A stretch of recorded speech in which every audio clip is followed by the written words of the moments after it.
Mais cette fois-ci, Nancy m'a dit, tu ne peux pas parler comme n'importe comment, là, il faut que ce soit planifié.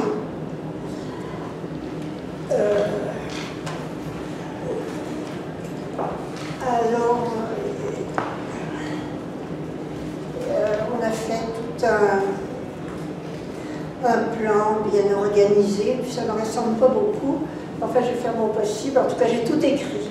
C'est la première fois que je parle en public avec des écritures, mais enfin, je vais faire mon possible. Alors, moi, je m'appelle Françoise Marie sur mon certificat de naissance.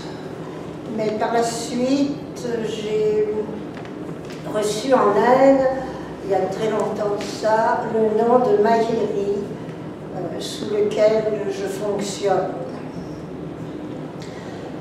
Alors je vais vous dire ma biographie. Franchement, je ne sais pas qu'est-ce que ça va vous donner, mais Nancy m'a dit que c'était l'habitude, puis qu'il fallait que je suive les règles de vie. Alors, née à Bruxelles, de mère belge et de père français, j'ai vécu en France où j'ai fait des études jusqu'à obtenir un simple bac de lettres philosophie. Je me suis ensuite mariée et j'ai émigré au Québec avec mon mari et mon fils d'1 an. Ma fille Paloma est née en Abitibi. J'ai fait à Montréal une formation de visagiste, de massothérapeute et d'esthétique générale. J'ai professé ça pendant de longues années. C'est là que nous nous sommes jointes, Nancy et moi. Simultanément, j'ai étudié et pratiqué diverses thérapies parallèles. Rebirthing, primal, co-écoute ou co-counseling, c'est la même chose. Je me suis aussi dirigée vers des médecines alternatives et des spiritualités orientales, différents yoga, méditation et tantra. Je me suis prêtée à une courte analyse de 3 ans, courte, mais avec de profonds et salutaires bénéfices. Depuis l'adolescence et sans en connaître aucunement la raison, je me suis toujours sentie attirée vers l'Inde, vers tout ce qui concernait l'Inde. Cet appel est resté sous-jacent pendant de longues années. Puis un jour, j'ai visionné un documentaire qui s'appelait « Des marelles et des petites filles ». Ce documentaire montrait la vie de misère et d'exploitation dont les petites filles souffraient dans différents pays sous-développés. Il traitait des divers aspects de leur vie, comme l'école, la maison, la famille, le travail et le divertissement, dans lesquels évoluaient ces petites filles. Après chaque thème, il était mentionné le taux des privilèges des hommes, excusez-moi messieurs, exorbitant par rapport à celui très minime des femmes oppressées dans tous les domaines. Le document montrait les petites filles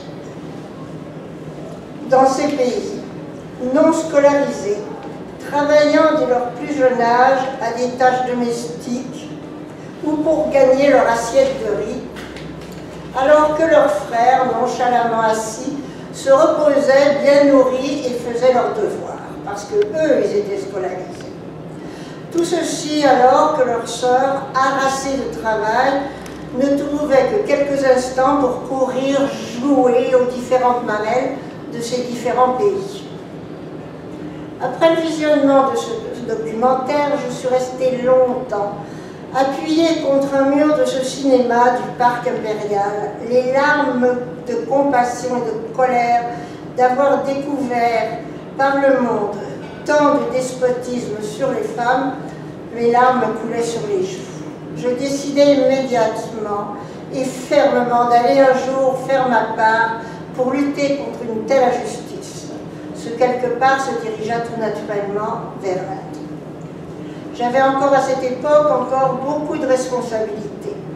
M'y soustraire aurait été un réel manque à mes devoirs. Cependant, un jour, après avoir de justesse manqué de me faire écrabouiller par une voiture sur la rue de Saint-Denis à Montréal, revenant à moi, Ce fut comme un message qui m'avait été envoyé. Et je me dis, si j'étais morte là, je serais morte sans avoir réalisé la seule chose importante de toute ma vie, soit partir et connaître, je dirais même reconnaître l'Inde. Je partis donc et le tort d'en revenir. Ce court voyage d'1 an cristallisa mon incompréhensible attirance pour ce pays, qui se révéla alors un véritable appel. Il y a de cela si longtemps qu'on n'avait même pas besoin de visa. Les voyages étaient simples de ce temps-là. Revenu de l'Inde, j'ai dû attendre jusqu'en 2004 pour trouver ma liberté et retourner dans ce pays, y faire ma vie et m'occuper de mettre une goutte de compassion dans un océan de misère et d'injustice faite aux femmes. C'est ainsi que j'ai été introduite en Inde, vers quoi je me suis dirigée et dont le sens s'est révélé finalement une mission. C'est à travers Mère Teresa que je suis parvenue en Inde avec mon projet de venir en aide au plus grand nombre possible de petites filles pour qu'elles puissent devenir des femmes pour le moins indépendantes, sinon à part entière. Je me suis établie pour cela à 2 endroits où je travaille évidemment en bénévolat. Dans le slum ou le bidonville de Bandra, à Mumbai, qui est Bombay, et que vous avez peut-être vu dans un film Dog Slum Millionnaire. J'ai monté une petite école pour une trentaine de petites filles. Radhika, la maîtresse, géniale, enseigne à des gamines de 6 ans, et parfois moins, jusqu'à 14 et 15 ans, en 3 langues différentes. Souvent, les mamans ne sont pas très contentes. Elles m'envoient leurs filles parce que nous leur offrons un bon repas préparé par Radhika. Mais elles regrettent la monnaie que rapportent leurs filles en allant mendier sur les chemins. Souvent aussi, elles mettent dans les bras de leurs filles bien jeunes un bébé pour s'en débarrasser et pouvoir vaquer à d'autres occupations. Un coin de la petite école se transforme alors en garderie. Cette petite école consiste seulement dans un petit temple loué pour 4 heures par jour, muni de nattes par terre sur lesquelles les petites sont assises et suivent le cours de Radhika. Ensuite, à Kolkata, qui est Calcutta, et qui est situé à l'autre extrême de Mumbai, l'autre côté de l'Inde, il faut traverser tout l'Inde d'un côté à l'autre, et pour être plus précise, dans des hameaux à l'entour de la ville. Je me suis associée avec une institution de bienfaisance déjà installée et fondée pour venir en aide aux femmes et aux enfants. La directrice Gita Venkatana Krishna avait était toute petite quand elle a rencontré Mère Teresa et elle a grandi auprès d'elle. Elle démontrait déjà de fortes affinités caritatives. Cette institution se nomme Anirban, qui signifie le rayon de soleil qui ne faiblit jamais, dans laquelle j'ai pu introduire mon projet pour uniquement des petites filles. Nous avons immédiatement repéré dans ces hameaux des petites filles les plus pauvres parmi les pauvres. Spontanément et parallèlement, autour de moi, des personnes de cœur se sont présentées comme marraines pour soutenir le maintien de ces petites filles. Ceci afin qu'elles puissent fréquenter l'école, manger raisonnablement et se faire soigner physiquement et moralement aussi, car ces petites filles sont toujours, lorsqu'on les rencontre, traumatisées. Soit parce qu'elles ont été abusées verbalement ou physiquement, mais encore par la faim. Parce que vous et moi, Nous savons bien que si nous avons faim, nous allons pouvoir nous substanter à brève échéance. Mais ce qui est horrible chez ces enfants, c'est qu'elles doivent supporter leur faim sans idée de quand elles vont pouvoir être nourries. Elles continuent d'habiter avec leurs parents, dans leur chaumière, ou leur cabane de bambou, de feuilles de palmier, de boue séchée, ou même de bâches en plastique. Elles viennent normalement tous les jours au centre d'Anirban, dans les villages de Gondia et de Kachipur, afin d'y rencontrer les professeurs qui font leur possible pour faire leur rattrapage, car une petite fille parrainée à 13 ans ne sait pas les lettres de l'alphabet, ni même que la terre est ronde. Elles viennent aussi reviser leurs cours et faire leurs devoirs. Aucune petite fille d'Anirban ne redouble de classe, ce qui est très avantageux. Vous pouvez peut-être vous demander pourquoi j'ai dirigé et concentré mon travail presque exclusivement sur les petites filles. Je dis presque exclusivement parce que sur 150 petites filles, j'ai en plus 3 petits garçons qui sont parrainés. En Inde, le simple fait pour un enfant de naître garçon le place immédiatement en situation privilégiée par rapport aux filles mises de côté dans la société active. Les petits garçons sont d'adorables chéris jusqu'à ce qu'ils réalisent leur statut de petits machos.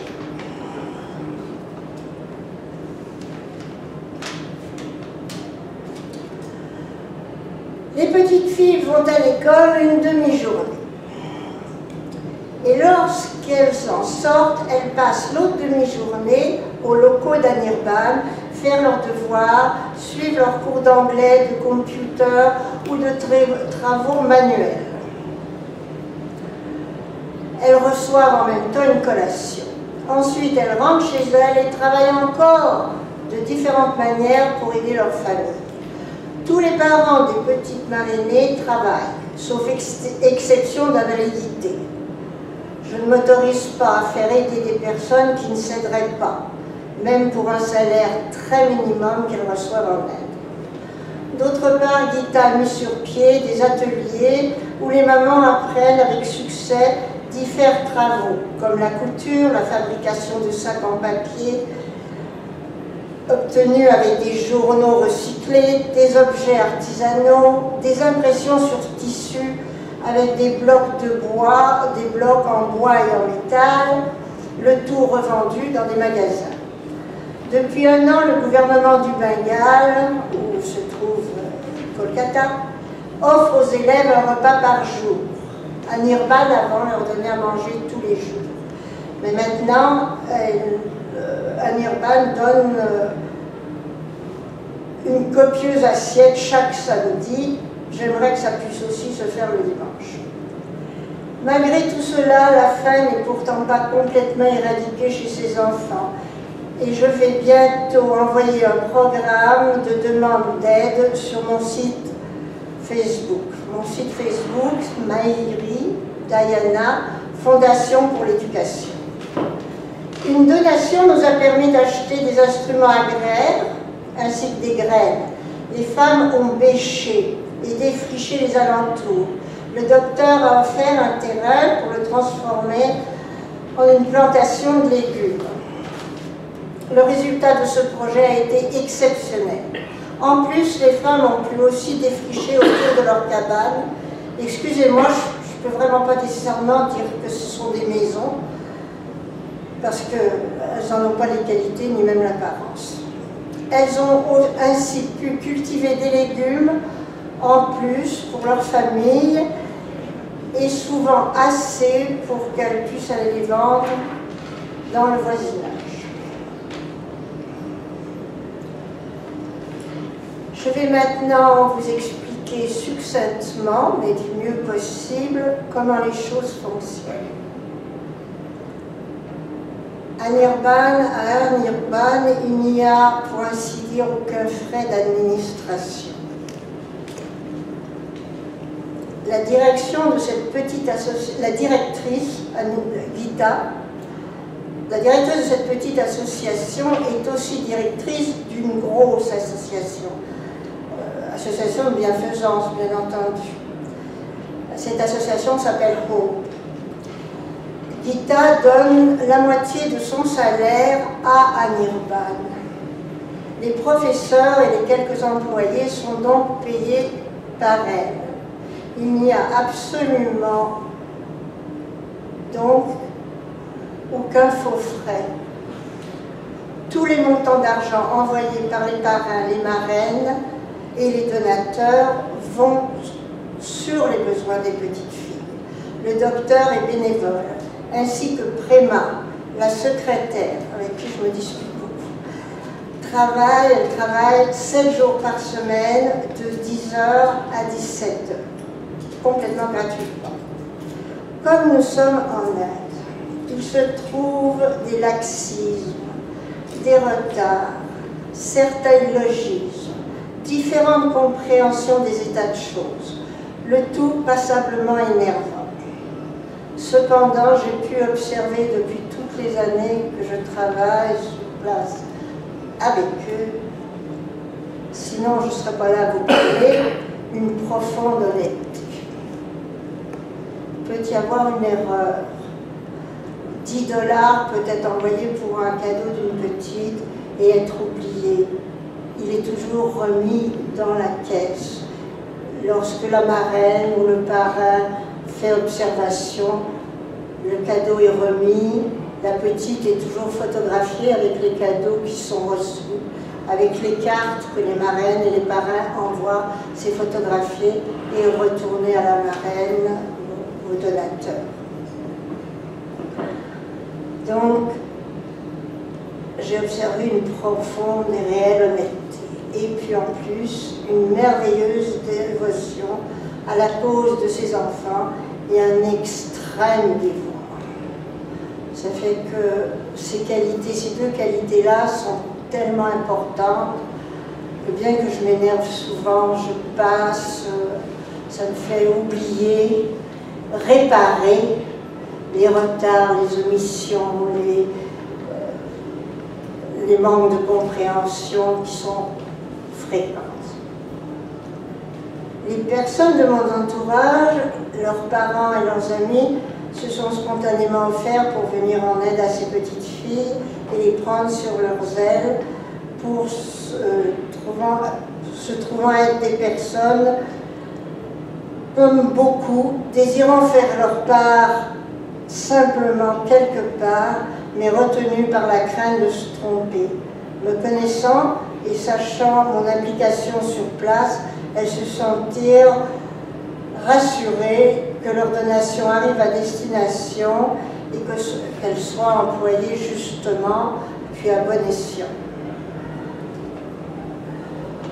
Les besoins essentiels pour ces petites filles consistent d'abord évidemment en un marrainage ou un parrainage, mais aussi dans des besoins parallèles, comme un lit pliant pour ne plus dormir par terre sur une natte, enveloppé d'une couverture, en danger des rats et des cobras qui pullulent.